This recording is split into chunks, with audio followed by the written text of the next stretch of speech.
করে রোগীর blood pressure আর স্বাভাবিক থাকে না। চোখের দৃষ্টিশক্তি কমে আসে, শারীরিক শক্তি কমে আসে, এরপরে কাটা ছেঁড়া, ঘা পাসরা এগুলো কিন্তু আর শুকাইতে চায় না। এরকম নানাবিধ সমস্যা কিন্তু দেখা দেয়। তো এমনটা আসলে কেন হয়?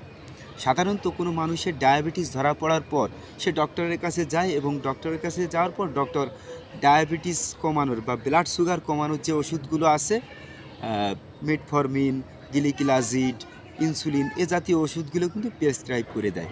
তো এই জাতীয় ওষুধগুলো যখন রোগী খাওয়া শুরু করে দেখা যায় খাওয়ার সাথে সাথে কিন্তু তার ব্লাডের থেকে সুগারের পরিমাণ কমে যায়।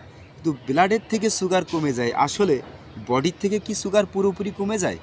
না, বডির থেকে সুগার পুরোপুরি কমে না।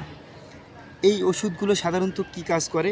ব্লাডের থেকে সুগারগুলো খুব দ্রুত বডির ভিতরেই লুকিয়ে ফেলে।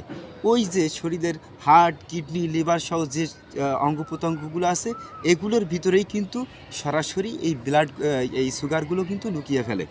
তো দীর্ঘদিন যাবৎ যখন এরকম কোনো রোগী ডায়াবেটিস নিয়ন্ত্রণ করার ওষুধগুলো খেয়ে যায় আর দীর্ঘদিন ধরে যখন ব্লাড থেকে সরাসরি সুগারগুলো শরীরের ওই অঙ্গ প্রত্যঙ্গগুলোর ভিতরে যেতে থাকে, তখন শরীরের ওই অঙ্গ প্রত্যঙ্গগুলো কিন্তু মারাত্মকভাবে অ্যাফেক্টেড হয়। তো এভাবে শরীরের হার্ট, কিডনি, লিভার, চোখ আস্তে আস্তে কিন্তু দুর্বল হতে থাকে।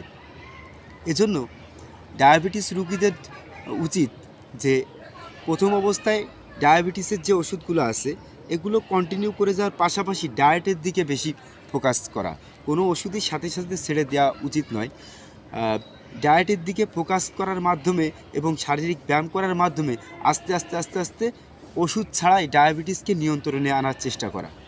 তো ওষুধ ছাড়া যারা ডায়াবেটিসকে নিয়ন্ত্রণ করতে পারবেন তারাই মূলত এই ওষুধের সাইড ইফেক্ট থেকে মুক্ত থাকতে পারবেন ইনশাল্লাহ।